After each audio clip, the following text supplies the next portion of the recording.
Bonjour à toutes et à tous. Je vous retrouve avec grand plaisir au sujet de cette pleine lune du 13 janvier 2025 qui comporte quand même pas mal de spécificités.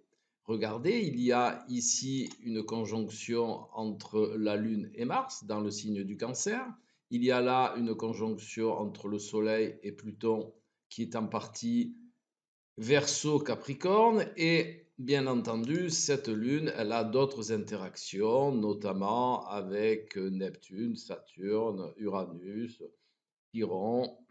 Voilà. Donc, je ne vais pas vous détailler position par position. Je vais vous faire justement ce qui représente la beauté astrologique, la finesse astrologique, c'est-à-dire la synthèse de toutes ces énergies, en gardant quand même pour tâche de fond les deux aspects dont je viens de vous parler, celui du Soleil et celui de la Lune, qui sont très importants. À ce sujet, je vous rappelle que les énergies que je vous partage, elles sont à prendre en compte avec le thème de naissance de la personne, parce que ça va moduler, spécifier, affiner l'interprétation.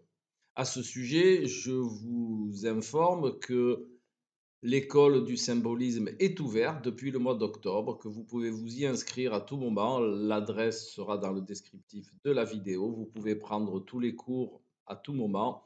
Et je vais lancer un cursus sur les travaux d'Hercule à partir de début mars, enfin fin février, début mars. Voilà, si cela vous intéresse, hop, envoyez-moi un petit mail.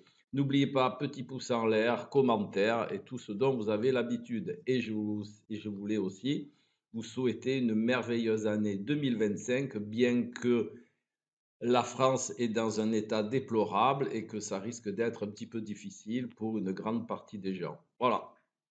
Ceci étant dit, revenons à notre merveilleuse lune. Je voulais aussi vous rajouter que si vous désirez un suivi astrologique, si vous désirez vous initier à l'astrologie ou simplement avoir des travaux dirigés, ben vous pouvez aussi me contacter. Allez, pleine lune, donc une conjonction lune-Mars dans le signe du Cancer. Donc Mars dans le signe du Cancer, en plus conjoint à la lune, va donner une importance des ambiances, va donner une réactivité aux ambiances et va donner aussi une réactivité émotionnelle. Vous aurez aussi des ressentis beaucoup plus intenses, beaucoup plus aigus, hein.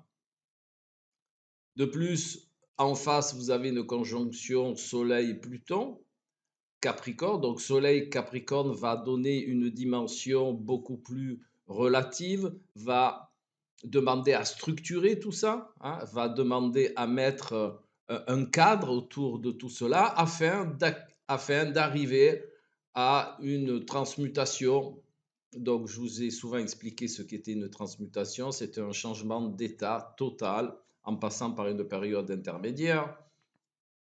Et de ce fait, toutes ces énergies vont se combiner pour que vous puissiez avoir accès à cela.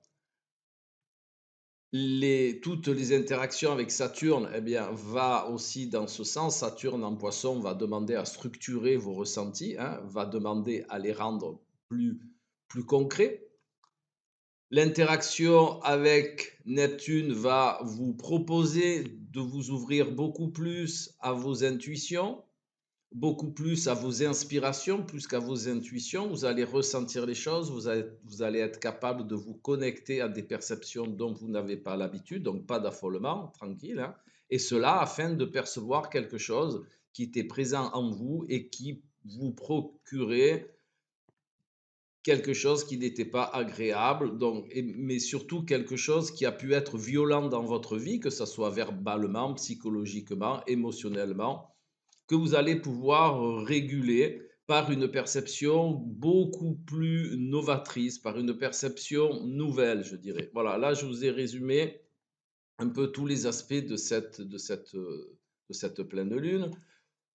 Donc, retransmettez-les par rapport à votre vécu et je pense que vous allez en tirer un grand nombre d'informations.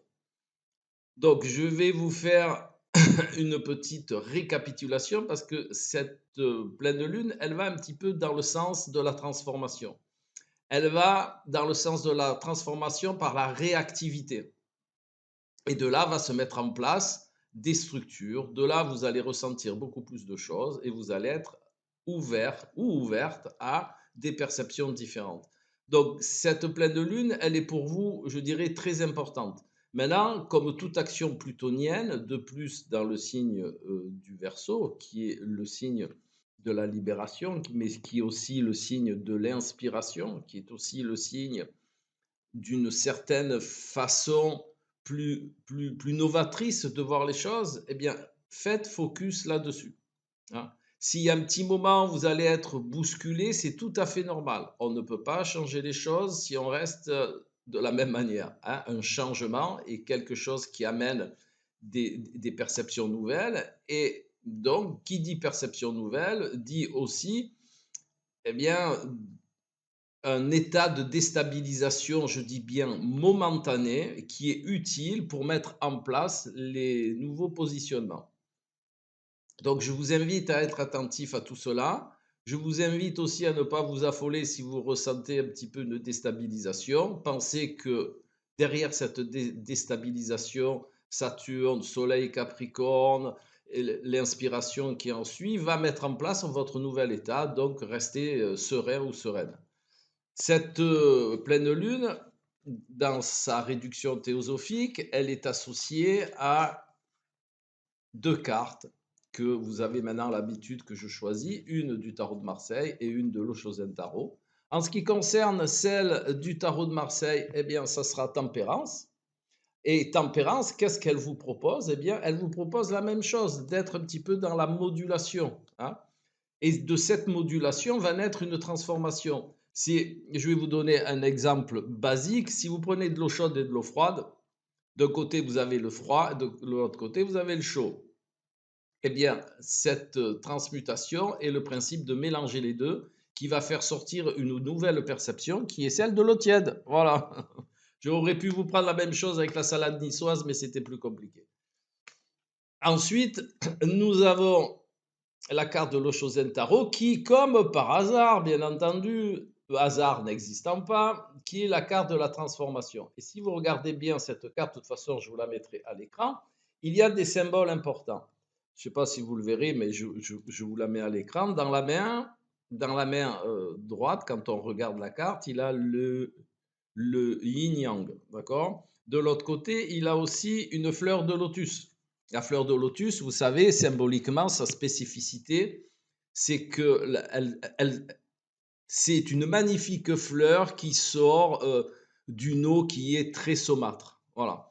Eh bien, ce qui est bien dans cette perception de cette pleine lune, et vous allez essayer de faire sortir ce qu'il y a de mieux en vous en partant de quelque chose qui était peut-être mal vécu, qui était résiduellement un traumatisme, voilà. Et bien entendu, ou même qui était à partir d'une blessure, puisque Chiron est aussi dans le jeu, dans le signe du bélier. Donc il y a cette possibilité-là. Donc vous voyez, c'est une, même si de premier abord, cette pleine lune, elle paraît un petit peu compliquée, eh bien en soi, c'est une belle opportunité de transformer ou de transmutation qui vous est offerte. Voilà. Eh bien, je vais vous proposer maintenant une petite mise en réception. Vous savez que depuis la dernière phase lunaire, je vais vous proposer à chaque fois une mise en réception. Alors, une mise en réception, c'est vous vous mettez dans un coin qui vous est adapté, hein, que vous aimez bien, vous vous sentez bien.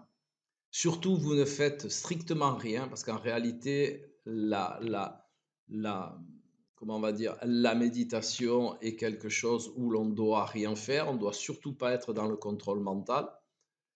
Et vous allez venir, et vous allez laisser venir à vous, eh bien, ce qui doit venir. Vous allez, si vous êtes vraiment dans cette mise en réception, eh bien, vous allez, alors peut-être pas les premières fois, bien entendu, parce qu'il y a c'est comme tout, il y a un apprentissage à faire, mais vous verrez qu'au début, vous allez avoir plein de pensées, tout va se bousculer et qu'au fur et à mesure, tout va ralentir, ralentir, ça ne disparaît pas, mais vous n'allez pas monter dans le train de vos pensées. Et c'est à ce moment-là que vous allez recevoir des choses.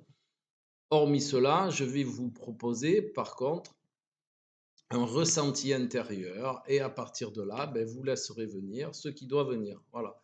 Donc ce ressenti intérieur, c'est faites remonter en vous une ambiance qui vous a été agréable. Voilà, vous pouvez fermer les yeux, bien entendu, et laisser venir en vous, laisser remonter cette énergie d'une ambiance agréable. Voilà. Et de cette ambiance agréable, eh bien, vous allez essayer à cette suite-là, de ressentir l'état émotionnel dans lequel vous étiez. Voilà, entraînez-vous à ça. Je vous dis, il faut un petit peu de temps pour accéder à la mise en réception, mais à partir de ces ressentis-là, eh bien, vous allez avoir des informations, vous allez avoir d'autres ressentis qui vont en découler et qui vont vous amener, je pense, des réponses. Voilà. Allez, je vous laisse expérimenter cela et je vous retrouve tout bientôt pour une prochaine vidéo. Bye bye.